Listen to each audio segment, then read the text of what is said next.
Okay, open them.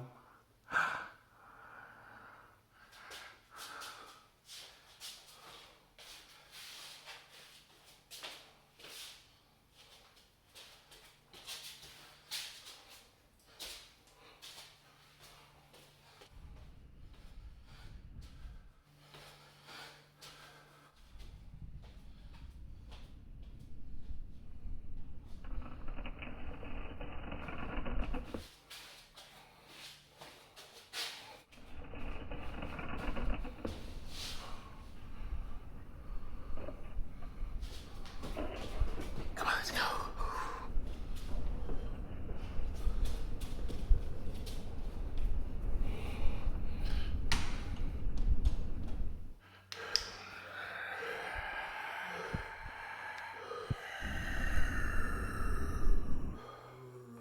I've got toys. Open the door. I've got toys.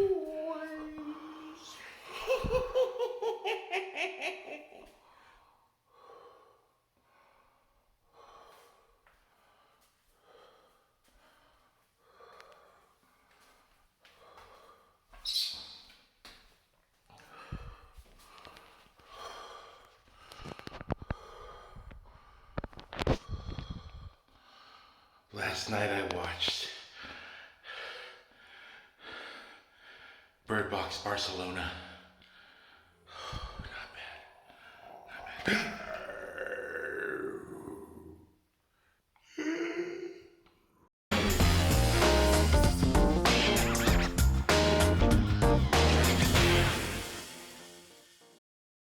Aloha nerds, welcome back to TheSalawag's Why It's Great Gut Reaction, where I watch things and react from the gut.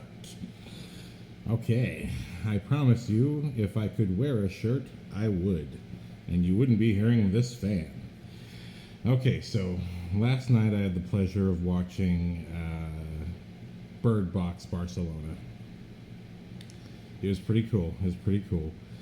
I think I didn't quite enjoy the first Bird Box quite as much with Sandra Bullock and the whole boy-girl being in the name craze. I thought that was a little too much. I'm like, okay. It reminded me a lot of when I was in college going to screenwriting class, and my teacher was like, don't name your character boy or girl or man. Or, you know, it seems cute at first, but then you get confused with all the other characters who are man number 2, nurse number 2. Give your character a name, my screenwriting teacher said. So that was definitely something that was going on my mind during the first movie. Honestly, I barely remember the first Bird Box. I just remember I was not part of the hype. I was a detractor. I saw it. I was like, not for me. Sandra Bullock, of course, is a great actress, but it didn't save the movie for me. But I thought Bird Box Barcelona, that was more what I was looking for in terms of scope, in terms of vision. I do remember the first one being very much sort of in the subjective space of Sandra Bullock, wherever she was going. That's what we were seeing. That's about all I really remember. I don't even remember if the kills are the same. So in Bird Box Barcelona, at least, these creatures, we don't know where they're from or where they came from, what they look like. But when they appear, there's a kind of strange, eerie noise, and things start to levitate like Superman and Man of Steel. And then if you see whatever the entity is, it makes you hurt yourself, or in some cases hurt other people. And okay, without spoiling anything, is it creepy? Is it full of tension all the way to the end? Are there great sequences? Yes to all of that. We're following a main character who is with his daughter, and he's trying to find good people. That's all I'll say for the non-spoiler part. And we see him meet different groups of people in this post-apocalypse where everyone has realized that they have to cover their eyes if they want to get around and survive. But it seems that these alien entity things also affect your auditory, so they can speak to you from your own heart. So if there's someone you miss or love, they will speak in the voice to you of, hey, it's mommy, just take off your mask. It's okay.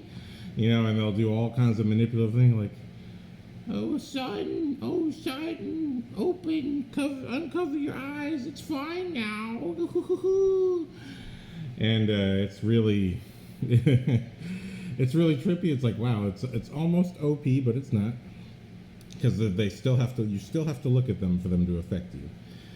But I really thought, wow, what a cool presentation, because it starts off with us in the post-apocalypse, where this man is looking for good people, and a horrible event happens where a group that he's with, they get exposed to the entities, and the man sees something incredible. He sees when a few of the people see the entity, and it makes them delete themselves, he sees like this glowing spirit come out of them, and it's very angelic and strange, and he takes it as this sort of religious sign of whatever it is these things are here for. And throughout the movie calls them angels. So it's very interesting that that's the perspective taken from these entities, these definitely wicked entities. So it's crazy that right after this incredible opening sequence where someone sabotages the group and tries to make everyone see the entities outside, and succeeds in getting the majority of the group, except for our hero, to see the entities, and it's an incredible, shocking sequence. You're like, whoa, why is this person doing this? This is crazy. And you essentially see this man just trying to find a safe place for him and his daughter for the majority of the movie, and meeting a different group who we are with for the majority of the film. The entities keep getting more and more aggressive at trying to get the attention of the next group. It's really creepy, and I'll say this: I think from beginning to literally almost the end, I think this is a superior movie to the first Bird Box, just based on how I'm feeling about it as I'm watching it. And like I said, after the opening sequence, we go back to the sort of the 9 months earlier, just sort of the day that things started to go haywire. And it's really cool. You know, it's like this great... I always love in post-apocalyptic movies where we get a little window into what was the days leading up to the end of the world like, or what was the last couple of days like. I always think that's a lot of fun. Like The Last of Us, the first episode is very much about that, where it's, you know, you're seeing Joel and his daughter just going through about their daily life in the last day, and slowly you're hearing sirens, and you're hearing some bad news, and the daughter's at a shop getting a gift for Joel, her dad, and the shop owner's wife is like, shuts the window and puts the clothes sign on and says, hey, we're closed for today.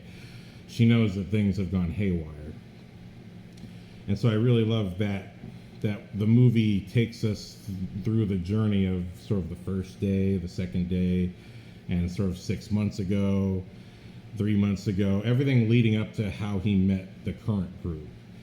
And you see the kind of slow degradation of the guy as he's just trying to keep his daughter safe and happy, and he's finding more and more crazies and monsters out there in the world, and there's other people out there who have seen the entities. We find out there's a group of people who have seen these entities, and for whatever reason they did not hurt themselves, but they choose to force other people to see them.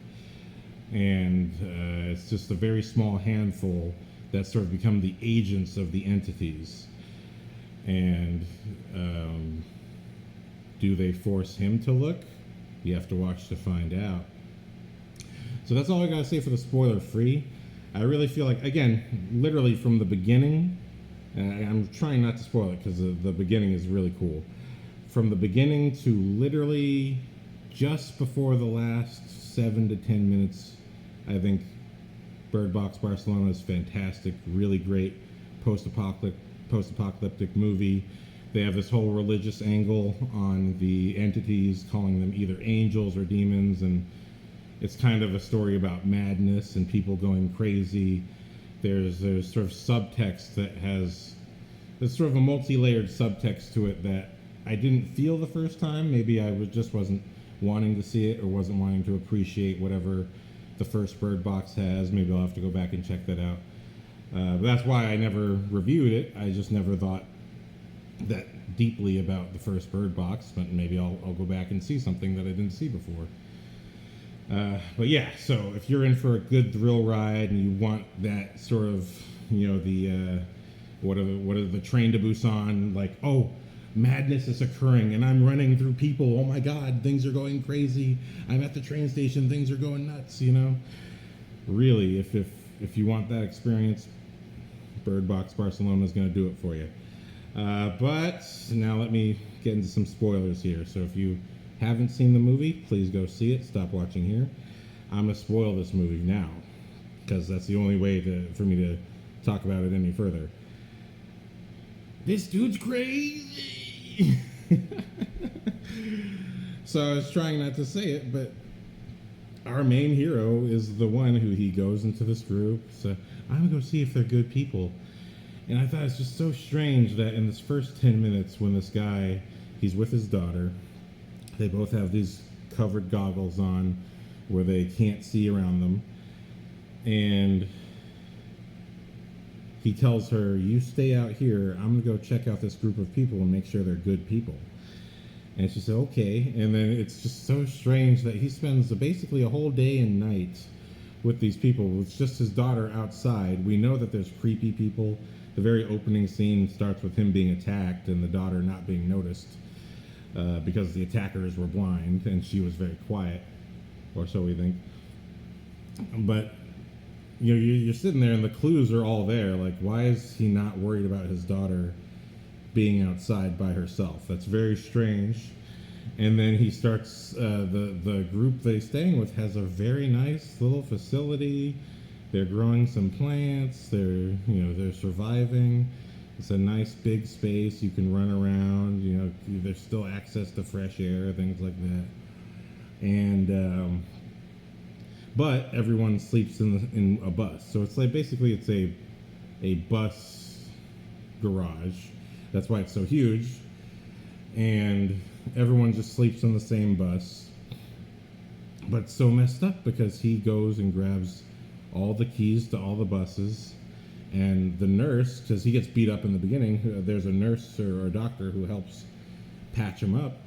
She's the one to wake up and discover this guy's trying to turn on this bus. Oh crap. And then there's this incredible sequence of him driving the bus and smashing through everything and trying to get around and running over people, and finally he drives the bus full of everyone who helped him out and drives it right through the front door that they let him through. And the bus careens and everyone is forced to look out and see the entities outside. And it's such a heart-wrenching, crazy experience and scene. And what I love is that it's essentially revealed that he can see the entities. He's the one who's sabotaging everyone. And normally in a movie, this would be the bad guy. And we would just sort of see him, and then we'll follow the main guy, who's a good picture of human kindness. And he'll have to, the main hero will have to figure out that the bad guy is up to no good. But we're actually with this guy as he goes to the next group, and he tries telling them, oh, I was beat up, I lost my group, oh, these people attacked us, these people who can see. And it's so crazy because it's almost like watching a movie about a junkie who does whatever he can to lie and steal from people. And to have that subtext underneath every scene, knowing that he's actually the main character. We're following this guy who's going to sabotage these people. But this next group has a girl who's alive who is the same age as his daughter. and he can speak multiple languages, and she speaks German, and no one else speaks German. And he actually bonds with her because he can communicate with her like no one else can. And it becomes a conflict because we learn over the course of the story that the daughter has died before the movie starts. And it's not really until the sort of the final sequence where we get the final flashback of seeing what happened to the daughter, and seeing in that same scene he's forced to see the entity, and he becomes like the people that forced him and his daughter to look at other people. But the daughter didn't. She just took a long walk off of a short pier. Sorry. But it's such a thrilling movie. Like I say, up until the last 10 minutes or so, the riding that ride of knowing that this guy's a bad guy and he's up to no good, but also seeing, all these scenes that are typically in these post-apocalypse movies. Well, we've got to do something, and the guy trying to get them to do something and leave their safety he is trying to sabotage them.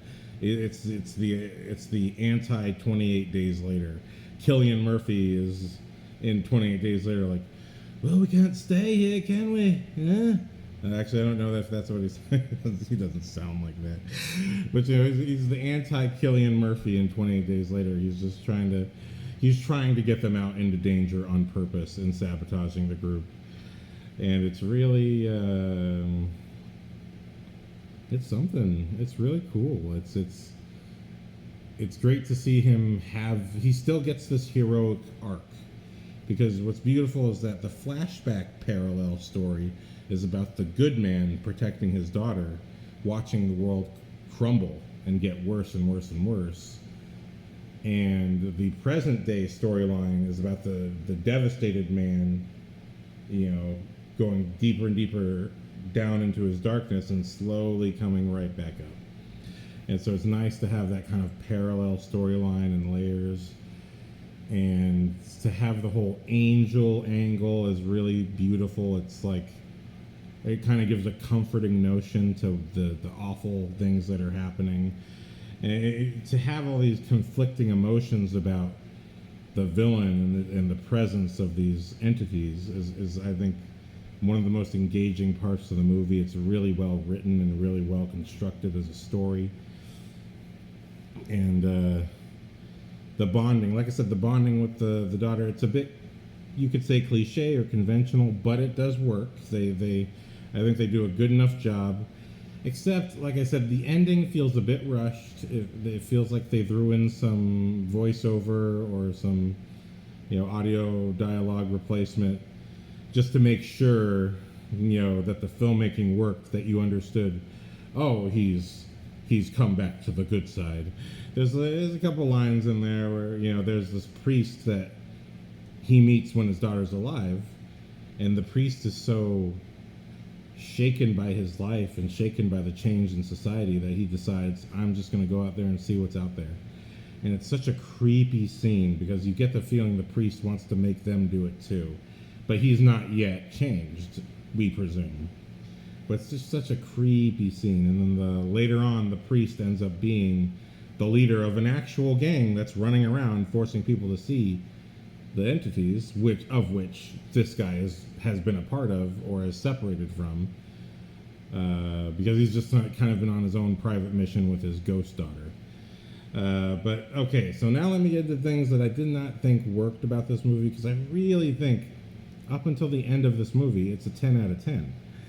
But what kills the movie is once we start to get a sense that the daughter is not alive anymore, because in every single scene, after the opening sequence where she's very clearly not in the building with him, after the opening sequence, we start seeing her appear in scenes where she's obviously not supposed to be there.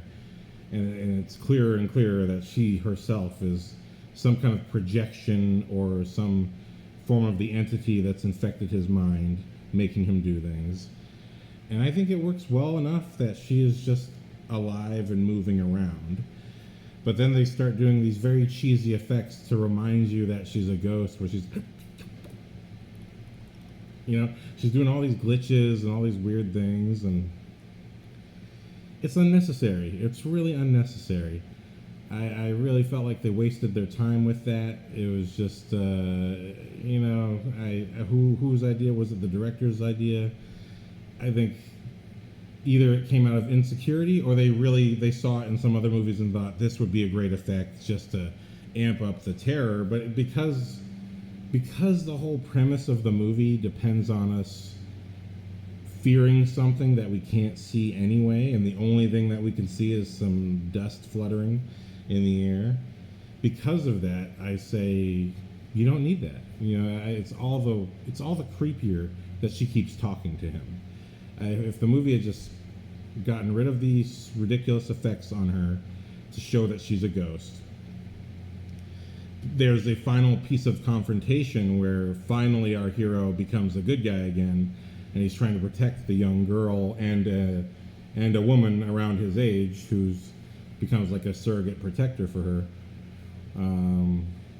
He tries to protect them both, and he comes into a sort of a final confrontation with the priest and his guys. But it's really just between him and the priest. But the girl becomes visual in front of him, and for him to there's some debris, some destruction. He takes a rebar off the ground, and the girl walks over this flaming car that he sets on fire as a barrier, and he finally rejects the fake ghost of his daughter and drives the rebar right through her. And it's this really powerful moment of, it's like saying no to the drugs. Like you're saying no to this thing that you actually knew wasn't real, but you told yourself it was real so that you could just feel for a second that you had something that you didn't have anymore. So I thought that was a powerful symbol of him overcoming his addiction to this sickness. And then after he's driven it through her, it becomes the ghost girl becomes the priest, and it's him who walked over the car and was partially in flames. Because I thought that image is just so striking. That's such a beautiful, striking image. The little girl that catches herself on fire because she doesn't care and because she's not actually real. But that is powerful. And that, to me, by itself, symbolizes the girl in terms of his projection of her. That girl being in flames symbolizes the projection fading away and being revealed. I think that is the only image that was really needed, because once he plunges that rebar through her and she becomes the priest, and then it's just a fist hand to hand. And I thought the choreography was a bit awkward. I think there was a hard dance between the stunt people maybe and the director in trying to make it look cool but also not hurt anybody. And I think it's just one of those things where if you were going to put CG anywhere, put it into the flames and just make it a more graphically cool fight, that's a little bit more visceral. Just put some fake flames on them and have them be punching each other and just have a real, raw, dirty dog fight. I think that would have been more interesting than they try to do some cooler choreography, and ultimately the priest they kill each other at the same time. So there's some cool visual circular storytelling to that, because we know this guy has committed horrible crimes, and it's sort of the karma of the story coming back to him. But it's wonderful that we get that story out of the main character. I really, really was not expecting to follow a guy who's so, it reminded me of, what was that movie that Ewan McGregor was in a long time ago, the drug movie? I forget what it was. A long time ago. It's a popular movie, everyone knows it. But it just reminds me of, movies about junkies, and you see the lengths that junkies go to get their drugs. And it reminded me, it was interesting to have that be the main character. Essentially a ghost junkie. He's just, I need to see my daughter. She just wants to see me kill innocent people. You know what I mean? Like, it's totally, it's a junkie crazy person story. And and then the truth of a lot of people who do become junkies or become addicted to drugs in one form or another is it's self-medication because of trauma. And this movie very blatantly talks about that, is that people who go through trauma sometimes are able to persist through the hard things that others can't. And that's sort of the suggestion for why these people can see the entities. They're still affected by them, but the reason they can see them and keep going is because they've endured so much trauma and suffering that the effect that the entity has is lessened. But it's just enough to make them go wild and hurt other people. So it's very interesting take on the concepts. And like I said, I don't really recall the original movie at all. So if the original movie was doing that and I forgot, I apologize, but it just didn't work for me. But this movie did. I really thought if you're going to do a monster movie that's not The Evil Dead, but you still can't see what the demon looks like, then you got to put some layers in there that obviously maintain the lure of the special element. Okay, things float, you see it, you go crazy and hurt yourself. Okay, all right, you have to maintain that and maintain the terror of that while still layering in these other character elements that I think are very good. So just from a writing standpoint, with the themes and the multiple layers you can pull out of it, I think very, very strong filmmaking. But then, the girl, the woman and the young girl, they get on what the heck is it called? A hanging trolley thing, and it takes them to safety. And really, the movie should have ended when they get to this little military base where there's some survivors, and it's an even nicer setup than what the first people had in the beginning of the movie. We got military people looking out for them, and people look okay. Not great, but okay. People are cleaning and farming and, doing things. But the girl's mother, the little girl who the main character was connecting with and who helps him get over his dead daughter, her whole premise in the movie was that she lost her mother. And because they were both had their eyes covered, they have no idea what happened to the other person. She's hoping that her mom is there because that's where they were going to go. She's the reason they know about this. The little girl's the reason the group decides to leave their place of safety so that they can go find this place. And I just thought that's a great ending, that when they get there, the little girl's mother is there, and she rushes up, and the military guy tries to stop her, like, hold up. And then his superior says, no, let her go. And the mother and daughter reunite and hold each other. And actually, she's an English woman, I forgot to mention. And I don't have anyone's names because this is a gut reaction. I'm just fresh thoughts from last night. But the woman who was looking out for the girl, basically the only English person, non-Spanish speaking person in the movie, I think she's familiar. I think I know her. I can't remember her name off the top of my head, but she's fantastic. But just seeing her see the girl reunite with her mother, I thought that last image should have been the finale of the movie. I think that would have been a perfect way to end the film. But then the movie decides to keep going, and we see the English woman being attended to by military physicians, and they're taking her blood. And there's just it just seems like a really rushed, written very quickly, slapped on ending, where the military is trying to find an immunity to the entities, and they're trying to do that by taking the blood of people who have seen them.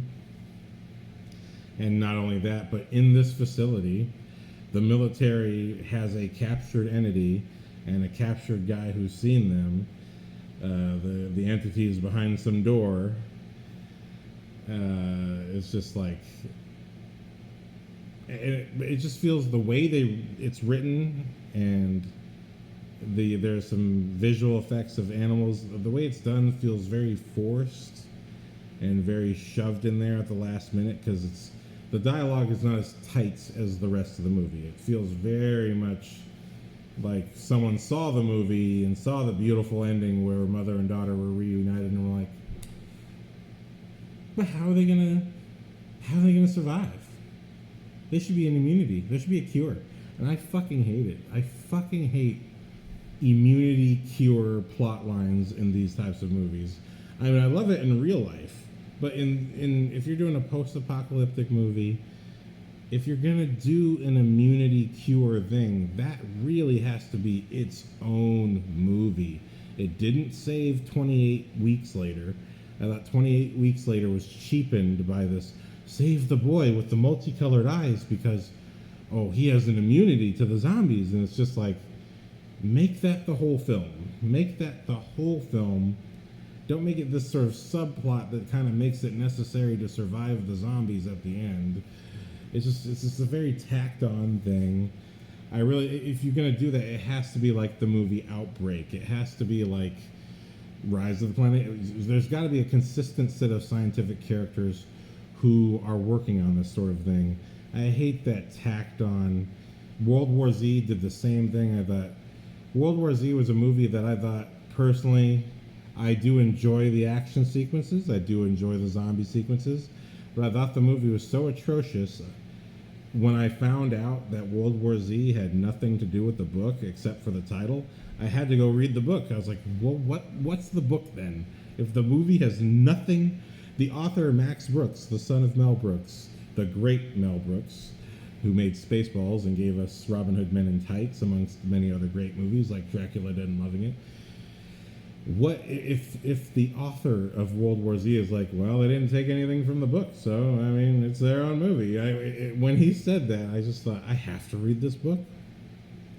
And you read the book, and there's no talk about immunities at all. It's a fantastic collection of stories of people surviving the zombie apocalypse.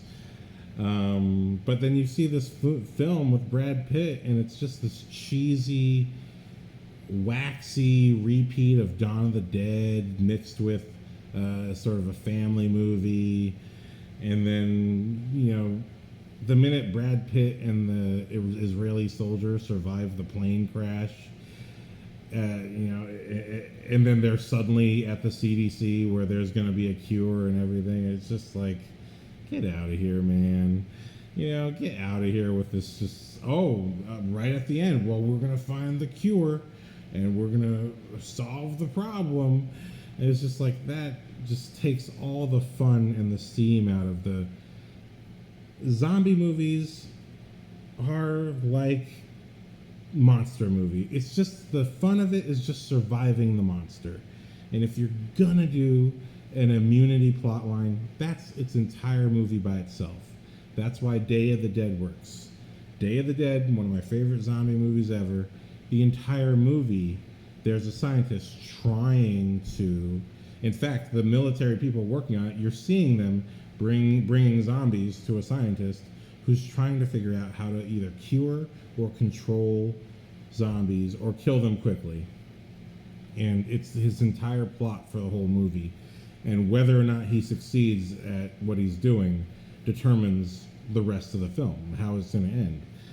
But when you just, when Bird Box just tacks this little 10-minute, we're taking your blood, we're going to cure, we're going to develop an immunity to the entity, and it's just like, who cares? Like, I'm glad you're doing it, but just that's its own movie.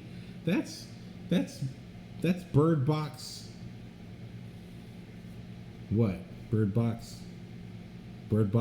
Barcelona Part 2? I don't know, that's its own movie. I mean, that would be I would love to see that movie fleshed out as a film, not as a tacked on 10 minutes with a little teaser at the end. It does have a cool ending of the teaser of that, there's this entity behind this door and this guy strapped and all he wants to do is see the entity, and you see all the birds in their cage freaking out and things like that, and blood being given to rats who are exposed to the entity.